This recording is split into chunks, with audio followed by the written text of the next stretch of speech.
राजकारणासाठी वाल्मिक कराडला खोट्या गुन्ह्यामध्ये गोवण्यात आल्याचं वाल्मिक कराडच्या पत्नीने म्हटलेलं आहे। तर आता दुसरीकडे खंडणी प्रकरणामध्ये वाल्मिक कराडला 28 तारखेपर्यंत न्यायालयीन कोठडी सुनावण्यात आलेली आहे। कराडला 10 दिवसांची पोलीस कोठडी द्यावी अशी मागणी तपास अधिकाऱ्यांकडून करण्यात आली होती। मात्र कोर्टाने मागणी फेटाळली असून त्यामुळे कराडला न्यायालयीन कोठडी सुनावण्यात आली आहे।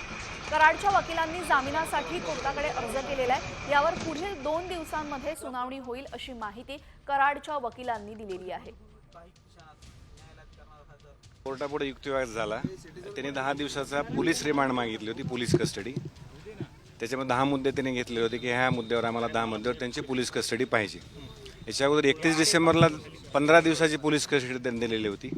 त्यापैकी तेच मुद्दे 10 मुद्दे त्यांनी परत सांगितले होते की आम्हाला त्या बाकीच्या गुन्ह्यात तपास करायचा, यांची प्रॉपर्टी वगैरे चेक करायची, ते करायची। त्याच्यामुळे कोर्टानं आज दोन्ही सरकारी वकिलांचा त्यांनी आमचा युक्तिवाद ऐकला आणि कोर्टानं त्यांना जो पोलीस कस्टडी मागण्याचा अर्ज होता तो त्यांचा फेटाळलेला आहे आणि मॅजिस्ट्रेट कस्टडी दिलेली आहे। आता आम्ही जमानचा अर्ज आज दाखल केलेला आहे।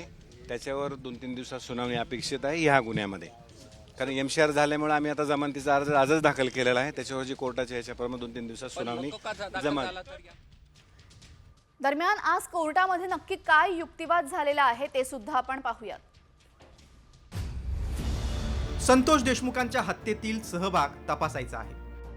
कराडनं मालमत्ता कशी कमावली याचा तपास बाकी। कराडची भारताबाहेर मालमत्ता आहे का हे तपासायचं आहे। संपत्तीची माहिती घेण्यासाठी कोठडीची गरज नाही। कराडवरचे याआधीचे सर्व 14 गुन्हे नील आहेत। सर्व मुद्देमाल जप्त केलाय, व्हॉइस सॅम्पलही घेतले। ॲट्रॉसिटीच्या गुन्ह्याबाबत तपास करायचा आहे। कराडला 10 दिवसांची पोलीस कोठडी द्या।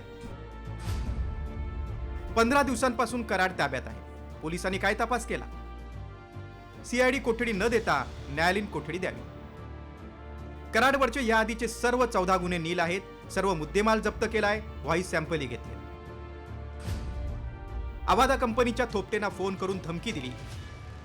हातपाय तोडण्याची घुलेची थोपटेंना धमकी आहे।